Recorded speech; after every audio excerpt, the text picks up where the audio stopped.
On May 4th, 1970, the Ohio National Guard opened fire on students protesting the Vietnam War, leaving 4 students dead.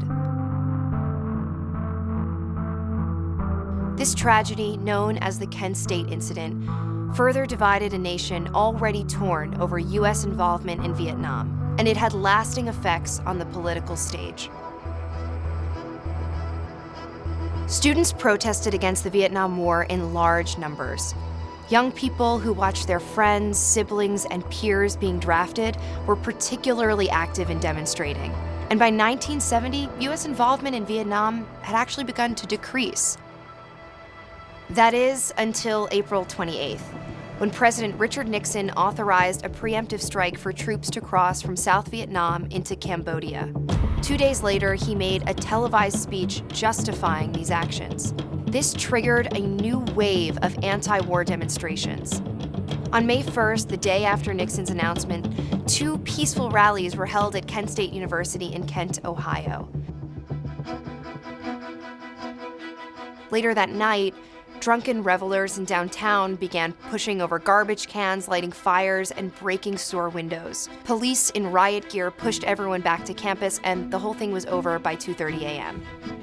The next day, as students cleaned up the damage downtown, Kent Mayor Leroy Satrum declared a civil emergency and called in the Ohio National Guard, worried that violence would erupt again. That evening, 1,000 demonstrators gathered near the campus ROTC building, and several set it aflame. The building ultimately burned to the ground. By May 3rd, 1,200 National Guardsmen occupied the Kent State campus. The governor of Ohio even helicoptered to the school and spoke at a press conference promising to use law enforcement against student protesters. Frustrated students waited to meet with officials that night, but the officials didn't show up. So the students blocked traffic in protest. Some grew violent and were met with bayonets and tear gas.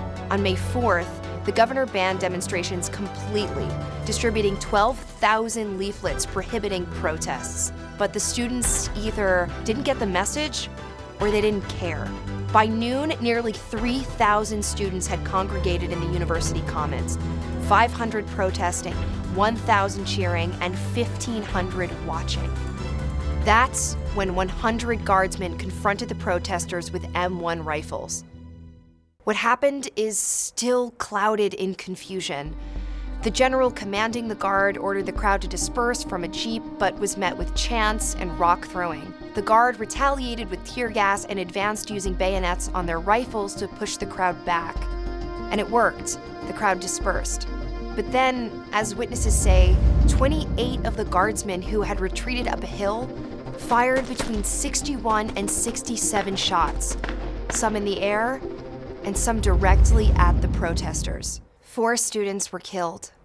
Victims Jeffrey Glenn Miller and Allison B. Krause were protesting, and William Knox Schroeder and Sandra Lee Scheuer were just bystanders.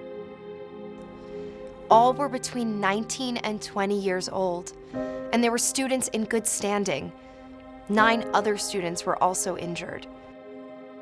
Troops claimed that they opened fire after being shot at by a sniper, but spectators heatedly denied that there were any gunshots before the guard opened fire. After the incident, Newsweek published an article with a famous photo of a 14-year-old runaway kneeling over one of the students who had been shot and killed. This photo would become a symbol of the climate of America during the Vietnam War and the violence and chaos brought on by the war itself. People became more angered and vocal about the Vietnam War than ever before. Militant activism broke out across college campuses all over the country. On May 9th, 100,000 protesters demonstrated in front of the White House. But less than a week after the demonstration, a shooting occurred on another university campus. At Jackson State University in Mississippi, city and state police opened fire on a group of students, killing 2 and injuring 12.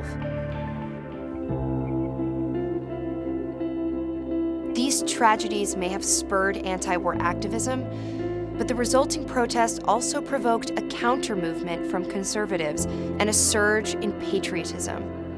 Some argue that this reaction from those who disagreed with the protesters, often called the silent majority, handed Nixon the presidency in 1972. The Kent State incident changed America, illuminating a great divide not only over the Vietnam War, but also Americans' understanding of patriotism, a debate that continues to this day.